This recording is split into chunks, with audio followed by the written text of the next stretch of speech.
बिस्मिल्लाहिर्रहमानिर्रहीम। हेलो दोस्तों, अस्सलाम वालेकुम। Welcome to my YouTube channel. एक नई वीडियो के साथ हाजिर हूँ। अगर पसंद आए तो उसको लाइक कीजिएगा और शेयर ज़रूर कीजिएगा अपने फ्रेंड्स एंड फैमिली के साथ। और अगर आप चैनल पे नए हैं तो प्लीज़ सब्सक्राइब ज़रूर कीजिए और बेल आइकन को प्रेस कीजिए ताकि आपको लेटेस्ट वीडियो बर वक्त मिल सके। जैसे कि आपको पता है कि गर्मियाँ आ रही हैं और किन्नू जा रहे हैं, तो क्यों ना हम बर वक्त इससे फ़ायदा उठाएं और बच्चों को घर में ऐसी ही हेल्दी चीज़ें बना के दें ताकि वो बाहर की अनहाइजेनिक और अनहेल्दी चीज़ों की तरफ ना जाएं और बच्चे घर की चीज़ों को लाइक करें। तो आज मैं बना रही हूँ ऑरेंज के पॉप्सिकल्स। इसमें आपको करना ये है कि ऑरेंज का तमाम जूस निकाल लेंगे। जूस निकालने के बाद आप इसमें काला नमक ऐड करेंगे अकॉर्डिंग टू योर फ्लेवर, और इसमें काली मिर्ची भी पिंच ऑफ काली मिर्च यूज़ करेंगे, ठीक है। फिर उसमें आप चीनी ऐड कर देंगे, अगर वो भी अकॉर्डिंग टू योर फ्लेवर। अगर आपके किन्नू ज़्यादा खट्टे हैं तो उसमें ज़्यादा ही डलेगा शुगर ताकि बच्चों को खट्टा फील ना हो।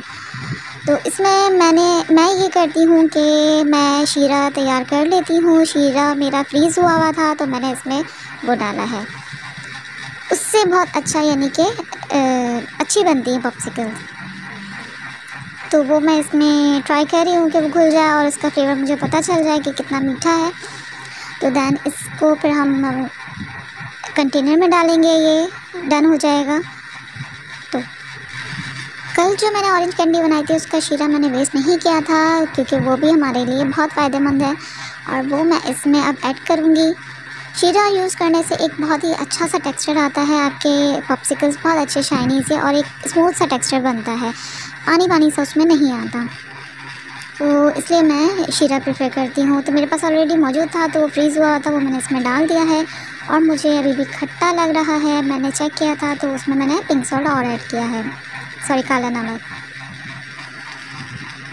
अब हम इसको डालेंगे कंटेनर में। कंटेनर में अच्छे से डाल लेने के बाद इसको हम फ्रीज़ करके रख देंगे। हमारे तकरीबन एक दिन में नेक्स्ट डे हमारा ये रेडी होगा, या नेक्स्ट डे ही ज़्यादा अच्छा फ्रीज़ हुआ होगा। अभी मैंने पूरे इसमें कंटेनर में डाल दिया है और बीज उसके जो मुझे नज़र आ रहे हैं छोटे छोटे टीनी से, तो वो अब मैं निकाल के मैंने इसका लिड बंद कर दिया है। अब मैं इसको रख दूँगी फ्रीज़र में 1 डे के लिए। नेक्स्ट डे ये हमारे पॉप्सिकल्स रेडी हैं, तो मैं इनकी पिक्चर्स आपको शो कर दूँगी। देखिए कितने अच्छे शाइनी और मज़ेदार से हैं। मेरे बच्चे तो बहुत एंजॉय करते हैं, होप कि आपके बच्चे भी बहुत एंजॉय करेंगे। उम्मीद करती हूँ आज की वीडियो आपको पसंद आई होगी। अगली वीडियो तक इजाज़त दीजिए। अल्लाह हाफ़िज़।